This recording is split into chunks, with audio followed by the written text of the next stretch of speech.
This has a lot of ingredients and it has a cult following as the best moisturizer ever for people with dry skin.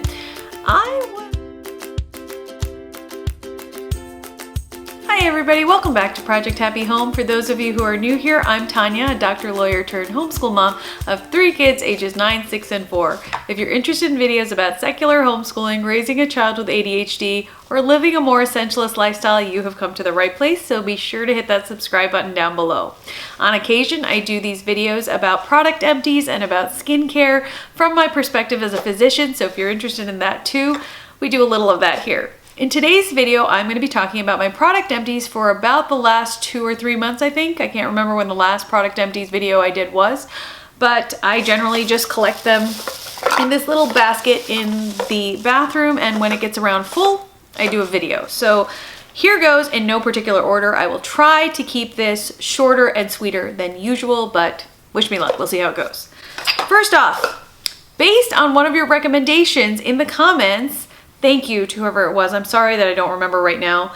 I got the Divine Dark Batiste dry shampoo after my dry shampoos ran out, and I like it so much better than the other one, the brunette one.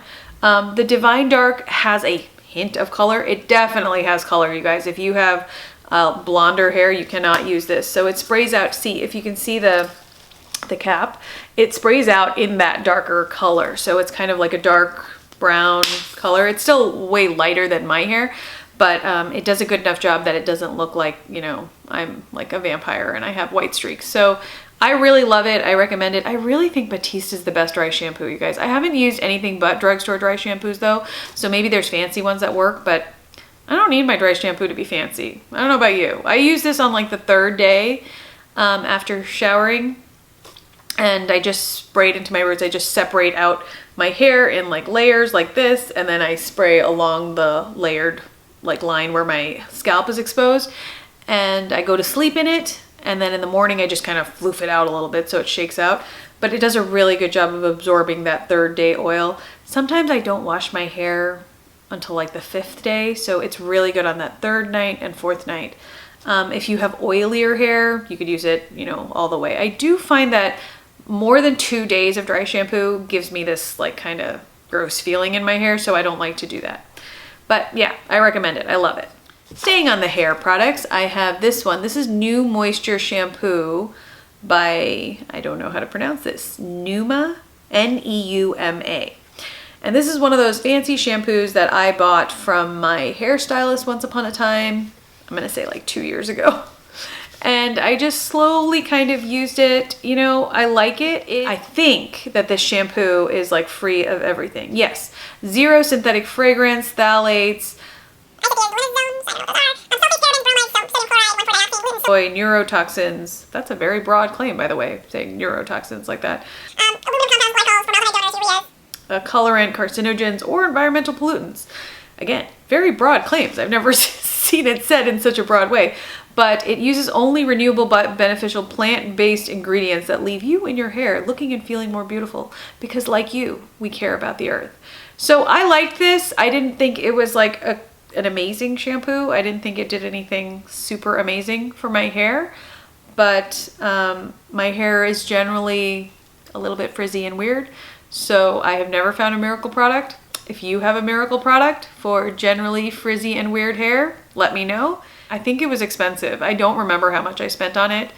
If you are really interested in a super natural shampoo though, here's one for you. So I'm gonna stay in the category of products that came out of my shower. This is something that I love, and I'm going to pronounce all of these things wrong, so please forgive me, but I pronounce things wrong. So this is an almond shower oil from L'Occitane. Is that how you say their company name? In Provence. And apparently the almond oil comes from Provence, from France. So if you like almond oil from France better than almond oil from anywhere else, this has it. I really like this. I typically don't like the scent of almonds, but this one has this vaguely almond scent that's also lightly floral that I just really like. It is actually not mainly almond oil, it's mainly grapeseed oil, which is really good for your skin anyway. And it also includes other ingredients that are not all natural. It does include perfume. But it has almond oil, bergamot seed oil, sunflower seed oil, rosemary leaf extract, and limonene and other things that I don't recommend at all for your face, and things that, you know, honestly, your skin would probably do better not to have on it, particularly if you have sensitive skin. However, I really enjoy this product. Like, I really, really like it in the shower. I like the scent of it. I like how it transforms from this like oily consistency. See, you can see the bottom here. It has this kind of, you know, oil-like, jelly-like consistency. See, it like rolls around in the bottle, if you can see. It transforms from that very oily consistency in your hand to like this milky, non-lathering, kind of soapy kind of feel. You know, it doesn't have lather, but it changes into a more milky consistency, and it just feels really soothing on the skin, and I like it for that like spa-like experience. So if you don't mind fragrance, if you don't mind some of these like more citric type ingredients and essential oil ingredients in your body skincare, which I don't mind, I really recommend this. I think it's a really fun thing to use in the shower. It's really luxurious. Your skin really does feel moisturized and soft when you get out of the shower, even without putting on an extra layer of cream, though I always do put on an extra layer of cream. But I really love it. So if you're in the mood to treat yourself and you're at a L'Occitane, I'm so butchering that, aren't I? Store, I do recommend this. It's their almond shower oil. So keeping in the shower, the next product is this by Herbivore. It is the Cocoa Rose Coconut Oil Body Polish, and I really, really enjoyed it. So I'm not really a body polish kind of girl. I generally, you know, shower and get out of the shower. It's pretty simple and easygoing, but I really, really enjoyed this. Now, obviously, you can make your own coconut oil body polishes at home. Put in some sugar, put in some coconut oil, and call it a day. Put in some essential oil drops if you want a nice scent. But if you want to buy a luxury product for somebody or for yourself, this was really, really nice. And this has been in my closet for a really long time, but obviously this is my no spend year or my no buy year. So I'm trying to use up a lot of the toiletries I have and a lot of the products. And I gotta say, I really enjoyed using this product. This has no dyes, I think no synthetic fragrances or anything. It has coconut oil and Moroccan rose and something else. I think pink clay, which is supposedly helpful to your skin. It also has shea butter, which is very, very moisturizing and a good occlusive layer. So I really enjoyed it in the shower. I thought it felt really nice. It gives you a nice little exfoliating scrub. On occasion, it's just fun to do more spa-like things for yourself, like I said. So I really love this. I used it up completely, and it comes in this glass jar. They are a natural, cruelty-free, vegan company. So if that is important to you, this is a good company to keep your eye on, Herbivore. The next product is a moisturizer that probably you've heard of. It is one of these like cult favorites from Korea. It is by Belif. I'm not sure if I'm saying that right either. Belif. Believe in Truth. It is their True Cream Moisture Balm. Now they're really famous for their Aqua Balm. This is the True Cream Moisturizing Balm. It has comfrey leaf, Napier's Moisture formula, and Napier's original formula. This has a lot of ingredients, and it has a cult following as the best moisturizer ever for people with dry skin. I was unimpressed, honestly. I have normal to dry skin. I found it to be really, I used it all, you know, but I actually started using it on places other than my face because I just found it to be a little bit overly fragranced for my face. I don't think it has any artificial fragrances, but it does have quite a lot of different ingredients. And you guys know how I feel about having a lot of different ingredients in my skincare. So I'm gonna take a peek at the ingredient list and let you know sort of what the list is. There is water, glycerin, cyclohexyloxane, hydrogenated polydicene, dipropylene glycol, macadamia seed oil. Lots of other different chemicals and alcohols and things like that. Not all alcohols are bad for your skin, by the way. But it has mistletoe ferment extract, soybean ferment extract, Parata cylindrica root ferment extract. It also has Poncirus trifoliata fruit extract, I have no idea. Oak kernel extract, calendula extract, Nepeta cataria extract, raspberry leaf extract, chickweed extract, Baptisia tinctoria root extract, Alchemilla vulgaris leaf extract. I mean, 1, 2, 3, 4, 5, 6, 7, 8, 9, 10, 11, 12.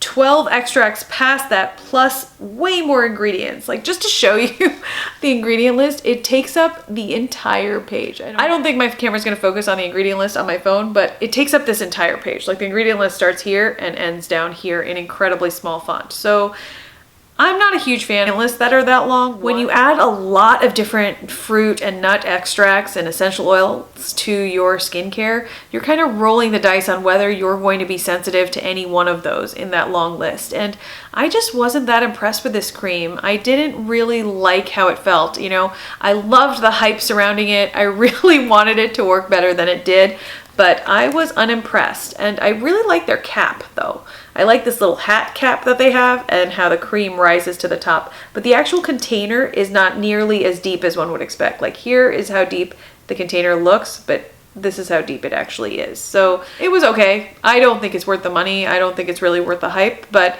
it does have this huge cult following. So this was the Belief True Cream Moisture Bomb. The next product, however, is a moisturizer that I have loved using, loved using, and it is the Dr. Sam's Flawless Moisturizer. Now, Dr. Sam is a dermatologist based over in the UK, and she has her own YouTube channel. I'll link it down below. She does a really good job of talking about the basics behind skincare and why she uses the products she does and why she recommends what she does. And this past year, she started her own skincare line, and being my curious skincare self, I did order her Flawless Moisturizer because I needed a nighttime moisturizer and it seemed like a good time to try one.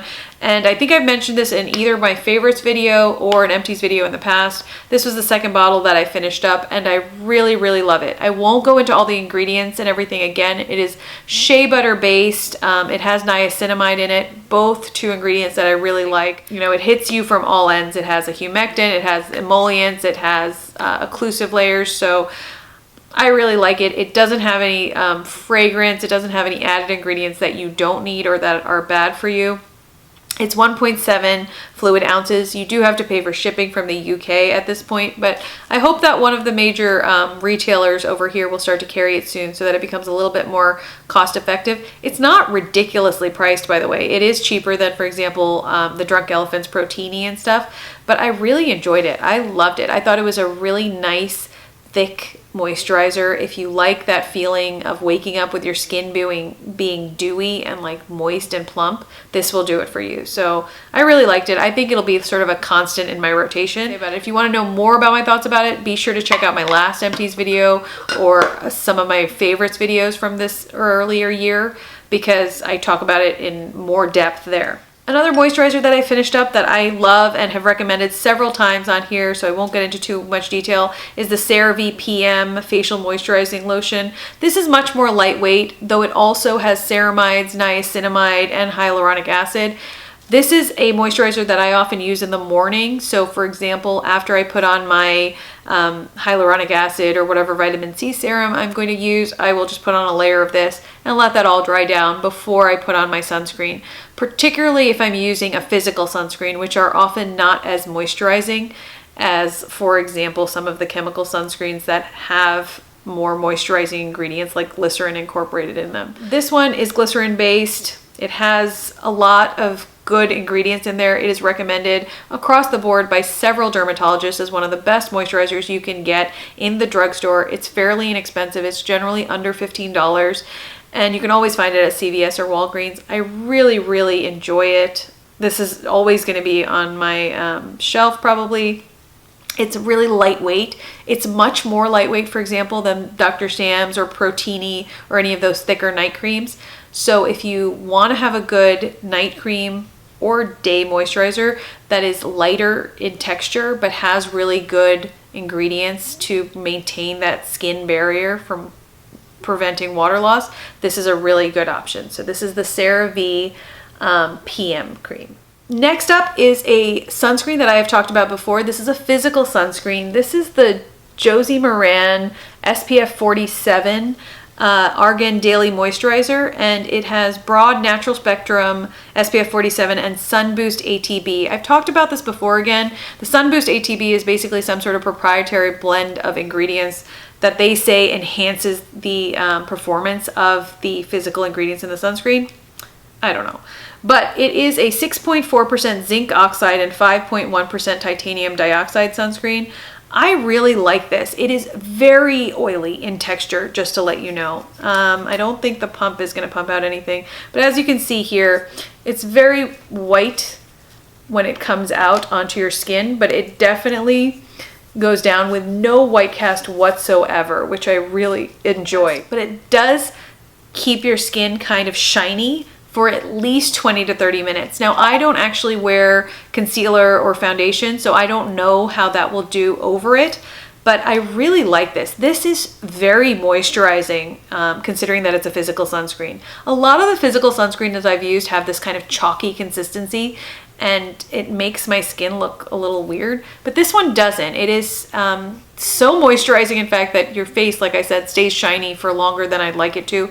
But in general, I do sunscreen pretty much first thing in the morning, so, you know, I'm just hanging out with my kids. It dries down, and by the time I go out with them, you know, half an hour later or whatever, I look perfectly normal again. I really like it. I've also bought the tinted version of this. I do not like the tinted version nearly as much as this one. And I actually like it best when I combine it with another one of my empties. So I will show you that one now. This product is the De-Bronzy Sunshine Drops, or Anti-Pollution Sunshine Drops from Drunk Elephant. And I really enjoyed combining a drop or two of this with my physical sunscreens in particular. Because physical sunscreens, as we all know, sometimes create that white cast because of the zinc oxide and titanium dioxide. And this really made it much more bronzy and much more appropriately tinted for my skin tone. So right now, at the end of this bottle, I've used it up completely. It's sort of putting out like a liquid tint.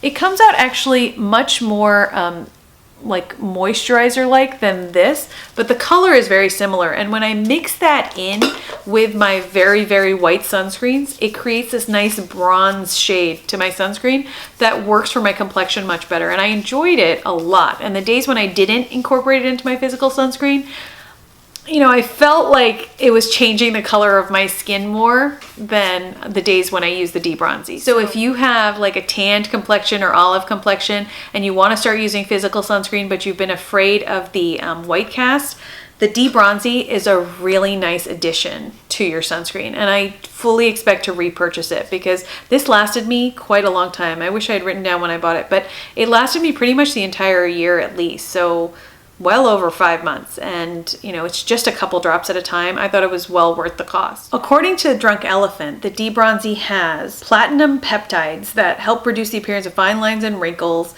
They have cocoa extract, which is, you know, antioxidant and provides soothing benefits. It has chronocyclin, which mimics the antioxidant benefits of vitamin D for more youthful looking skin, and vitamin F, which is linoleic and linoleic acid. So, which works to improve skin's texture and suppleness while helping to calm signs of sensitivity. Now, I have not done any research into vitamin F or, in fact, any of those other ingredients, but regardless, I think it does a great job of making your white cast much, much reduced in physical sunscreens. And I really enjoyed the feel of it. They recommend that you incorporate a couple drops of it into whatever serum or moisturizer that you're using anyway. So that is the way it's designed to be used. And I just really liked the tint that it creates. So if it does in fact have these extra benefits from their added ingredients, more the better, you know? But I will get back to you on researching that stuff in my next empties video when I finish off the next one. I finished off a tube of Kate Somerville's Exfoliate. I think I mentioned one of the samples that I had of Kate Somerville in a previous video. This was way too intense for me, you guys. There is a cult following for this product, you guys. It comes out of the tube with this green paste that you can see here. And it was way, way too strong for me. Like, way too strong for me. So for some people, I think that, you know, they can just take acids on their face a little bit better. The Exfoliate for me, you know, you're supposed to use it once or twice a week, leave it on for 30 seconds and rub it. You can leave it on for up to 2 minutes and then rinse it off. I mean, even 30 seconds was too much for my skin in the shower. What I did start doing with the Exfoliate though was using it on my keratosis pilaris. I have some chicken skin or keratosis pilaris on my upper arms on both sides. I've had it ever since pregnancy. It's very hormonally induced for me, and it can get worse in times of stress and stuff like that. But I started using it in the shower on that. I didn't see marked improvement, honestly, but then again, nothing has really markedly improved my keratosis pilaris. If you have tips on that, let me know in the comments down below. But you know, I didn't like this, basically, is my conclusion. So if you have anything remotely approaching sensitive skin, I think this is a little bit harsh for you. However, some people tolerate acids on their face much, much better. And like I said, this does have a cult following. I think it has way too many ingredients. I think it's a little bit harsh of a treatment to do on your own at home. That's my personal opinion. But like I said, a lot of people do like it. You know, I'm a little afraid of it. It was that strong. So if you saw the way I looked at it, it's because I was like, I don't know if this is for me. But if you're braver, if you've had a really good experience with acids and you've had no reactions, this might be a really good, strong kind of acid peel to do at home. For me, it was just too much. So those were my empties this month, you guys. As always, I really appreciate your time. If you have any tips on natural deodorants and on keratosis pilaris, and I think I mentioned something else at some point, but if you have any tips on those two in particular, be sure to let me know in the comments down below. As always, I really value your time. Thank you so much for spending some of it with me, and I wish you the very best day.